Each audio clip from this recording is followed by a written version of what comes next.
नमस्कार, कैसे हैं? नमस्कार, मैं हूँ राकेश, आप लोगों के सामने स्वागत करता हूँ। उम्मीद करता हूँ आप सभी लोग बहुत अच्छे होंगे और रेलवे के लिए जो पीआरटी, टीजीटी, पीजीटी की वैकेंसी निकली हुई है, उसके लिए अगर आप लोगों ने फॉर्म फिल नहीं किए तो फिल कर दीजिएगा। उम्मीद करता हूँ आप सब लोग कर देंगे अगर एलिजिबल होंगे तो, बिकॉज बहुत लीनियंसी दिखाई गई है इस बार।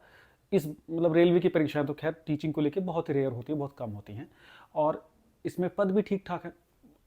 अगर आप एलिजिबल हैं तो निश्चित रूप से आपने भर दिया होगा, नहीं भरा है तो प्लीज़ भर दीजिएगा। शायद अगर मैं सही हूँ तो 6 फरवरी तक इसका समय है फॉर्म फिल करने का। इसमें बता दें कि 100 नंबर की परीक्षा होगी, जैसा आप लोगों को बताया गया, प्राइमरी की, टीजीटी की और पीजीटी की। लगभग सभी पदों के लिए भर्ती निकली हुई है। एक बार आप नोटिफिकेशन देख लीजिएगा और अगर आप सीरियस हैं तो खुद से वो देख भी लेंगे। बहुत से लोग तो पूरा नोटिफिकेशन के भी लेक्चर्स होंगे, तो सब कुछ लेक्चर से मत करिए, खुद से भी कुछ करना पड़ेगा। बात करते हैं कि इसमें मेरा आज के टॉपिक क्या है। जो ये 100 नंबर के पेपर होंगे पीजीटी के लिए भी, टीजीटी के लिए भी, पीआरटी के लिए भी, इसमें 50 मार्क्स का तो लगभग जनरल पेपर है, जिसमें आके आपका मैथमेटिक्स है, रीजनिंग है, जीएस है, साइंस है। वो आप जो भी किताबें आपके पास है उनसे कर सकते हैं, या अगर किताबें नहीं हैं या उस पर आपको भरोसा नहीं है तो मैं कुछ कंटेंट आपको बताऊंगा, कुछ किताबें बताऊंगा, वो कर लीजिएगा, उससे हो जाएगा। दूसरा जो मेन आ गया है, प्रोफेशनल एबिलिटी जो हमारी, मतलब जिस परीक्षा के लिए हम एलिजिबल हैं, जिस पोस्ट के लिए हम एलिजिबल हैं, उससे संकेंद्रित जो 50 मार्क्स का पेपर आएगा वो कैसा होगा। तो टीचिंग की पोस्ट में तो ये होता है बेसिकली कि अलग से जो सब्जेक्ट होता है उससे रिलेटेड क्वेश्चन आते हैं, अभी तक तो यही होता है ना। अब रेलवे की परीक्षा चूंकि वंस इन अ वाइल कभी होती है, बिकॉज इनके बहुत लिमिटेड स्कूल है, कोशिश ये कर रहे हैं कि और स्कूलों को बढ़ाया जाए। तो इसके परीक्षा में 100 नंबर का जो पोर्शन है, इसमें से 50 मार्क्स को इन्होंने रखा हुआ है प्रोफेशनल एबिलिटी को चेक करने के लिए, है ना। और वहाँ से, जिसको हम लोग सब्जेक्ट भी बोलते हैं, वहाँ से क्या कुछ आएगा।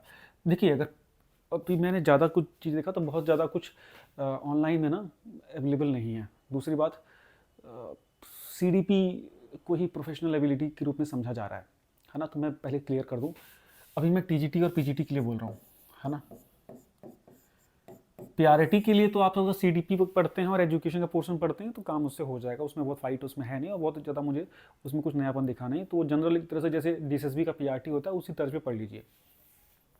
टीजीटी के लिए देखते हैं, बिकॉज टीजीटी के चाहे आप हिंदी हो, चाहे सोशल साइंस के हों, चाहे आप पीजीटी अलग अलग पदों के लिए हों, उसके लिए लगभग पेपर के स्तर कैसा होगा वो देखने वाली बात होगी। बिकॉज जो 50 नंबर का पोर्शन है जनरल पोर्शन, वो भी लगभग एक जैसा ही लेवल होगा, जिसमें जीएस साइंस का और जनरल एबिलिटी का और मैथमेटिक्स का लगभग एक जैसा लेवल होगा। क्योंकि आप ये लगभग हर परीक्षा में देखते हैं वही क्वेश्चन पूल होते हैं, उसमें बड़ा कुछ क्लासिफिकेशन नहीं होता है। बात आती है प्रोफेशनल एबिलिटी, जो कि पाठ्यक्रम से संबंधित परीक्षा के में क्या आएगा। सिलेबस इन्होंने दिया हुआ है और प्रॉब्लम खड़ी हो रही है यहीं से कि सिलेबस में अगर आप देखेंगे सिलेबस को डिटेल रूप में जाके, तो पीजीटी और टीजीटी का एक ही सिलेबस दिया हुआ है, जिसमें कि अगर आप फौरी तौर पे देखेंगे तो एजुकेशन, साइकोलॉजी, फिलोसफिकल एस्पेक्ट्स दिए जा रहे हैं, जो कि अगर कोई एजुकेशन का छात्र है तो उसे पता लग जाएगा। तो इसके लिए क्या किया जाए और क्या सब्जेक्ट की बिल्कुल नीड नहीं है, उसी से काम चल जाएगा। तो मैं 2 बातें बता दूँ, जैसे कि अगर आप पीजीटी की परीक्षा के लिए एलिजिबल हो, टीजीटी के लिए भी एलिजिबल है, तो प्लीज़ 2 काम करिए। सबसे पहले जो शिक्षा शास्त्र जिसे बोलेंगे,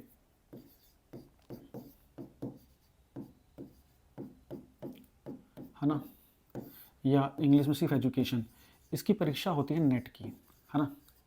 वो प्रीवियस ईयर ले लीजिए, 5 से 6 साल का बस देख लीजिएगा, उसमें ना ये सारे टॉपिक मिल जाएंगे। एक बात, जिस तरीके से उन्होंने क्लासिफिकेशन दिया उसमें तो लगता है कि इस प्रोफेशनल एबिलिटी में ये लगभग इस एजुकेशन से ही सब कुछ दे देंगे, लेकिन मुझे अभी भी लगता है कि अगर एक विस्तृत रूप से पेपर बनाएंगे तो उसमें कुछ क्लासिफिकेशन करेंगे और कुछ बदलाव भी करेंगे, कुछ कहीं ना कहीं एक थिन मार्जिन देंगे कि पीजीटी के लिए कुछ और पूछा, टीजीटी के लिए कुछ और पूछा गया। अब देखिए इसमें क्या होगा, थोड़ा सा ना आपको 2 फैक्टर में काम करना होगा। मान लीजिए आप टीजीटी सोशल साइंस का पेपर भी दे रहे हैं और पीजीटी ज्योग्राफी का दे रहे हैं, मान लीजिए।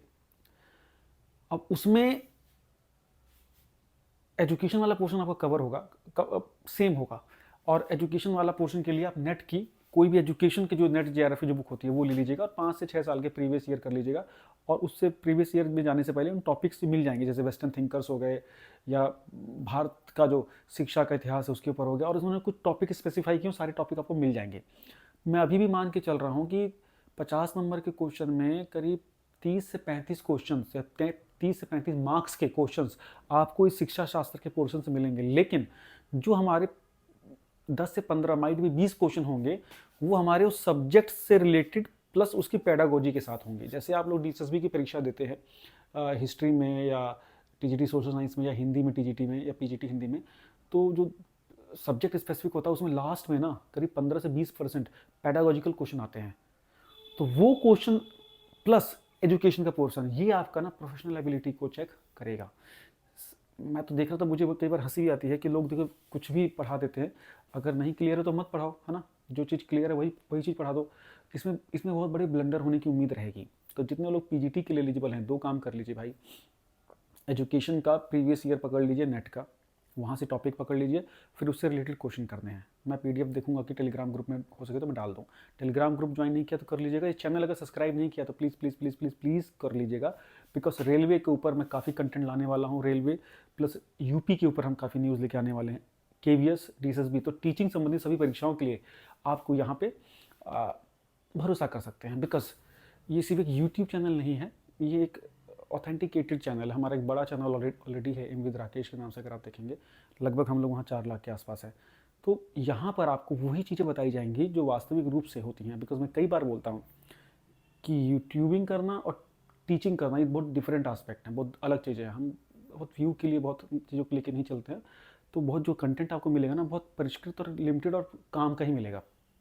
तो इस चीज़ पर भरोसा करिए कि आप पीजीटी के लिए पढ़ रहे हैं तो सब्जेक्ट पोर्शन में एक एजुकेशन की बुक ले लीजिए नेट लेवल की, और अपना जो सब्जेक्ट है, मान लीजिए आप सामाजिक अध्ययन के विषय के छात्र हैं, तो उसके साथ थोड़ा सा ना सब्जेक्ट नॉलेज प्लीज़ ज़रूर लेके चलिएगा, और उसका पैडागोजिकल एस्पेक्ट लेके चलिएगा। जैसे कि अगर टीजीटी सोशल साइंस में परीक्षा में जो हमारे क्वेश्चन आते हैं पैडागोजी से रिलेटेड, एसएसटी वाले, वो है ना, कि मान लीजिए ग्लोब का टॉपिक पढ़ा रहे हैं तो कौन सी विधि यूज़ हो सकती है, इस टाइप के क्वेश्चन, तो ऐसे क्वेश्चनों को लेके चलना होगा आपको, ठीक है। और बाकी एजुकेशन से पोर्शन आपका कवरअप हो जाएगा। इस पोर्शन को अगर आप देखेंगे तो यहाँ पे आप बहुत आसानी से 40 से 45 नंबर तक ला सकते हैं, यकीन बताऊँ मैं आपको। जनरल पेपर लगभग एजुकेशन वाले छात्रों का एक समान सा रहता है, बौद्धिक स्तर लगभग एक जैसा है, तो उसमें ना मोर ओवर 60 से 65% मार्क्स बच्चे लाते हैं, है ना। तो जो 70% उसमें ले आए तो वो एट पार निकल जाएगा, है ना। तो पहले फोकस कीजिए अपनी प्रोफेशनल एबिलिटी वाले टॉपिक को पूरा करने के लिए, बाद में जनरल की तरफ जाइएगा, बिकॉज अन्य परीक्षाओं की भी प्रिपरेशन कर रहे हैं तो वो पोर्शन वहाँ से कंप्लीट हो रहा होगा। यहाँ के लिए 2 काम कर लीजिए। मैं इसके ऊपर कुछ लेक्चर्स आप लोगों को दूंगा, जो मेरे खुद के लेक्चर्स होंगे, उससे आपको थोड़ा बेटर एस्पेक्ट का आइडिया लगेगा, और कैसे प्रिपरेशन में लेके जाना है वहाँ बेहतर एक समझ बना पाएंगे आप लोग। अंत में पढ़ना तो आप लोग को ही है, ठीक है। तो उम्मीद करता हूँ कुछ चीज़ें क्लियर हुई होंगी। चैनल पे पहली बार हैं तो सब्सक्राइब कर दीजिएगा, और एम विद राकेश के नाम से टेलीग्राम ग्रुप को ज्वाइन कर लीजिएगा। Thank you so much, bye bye.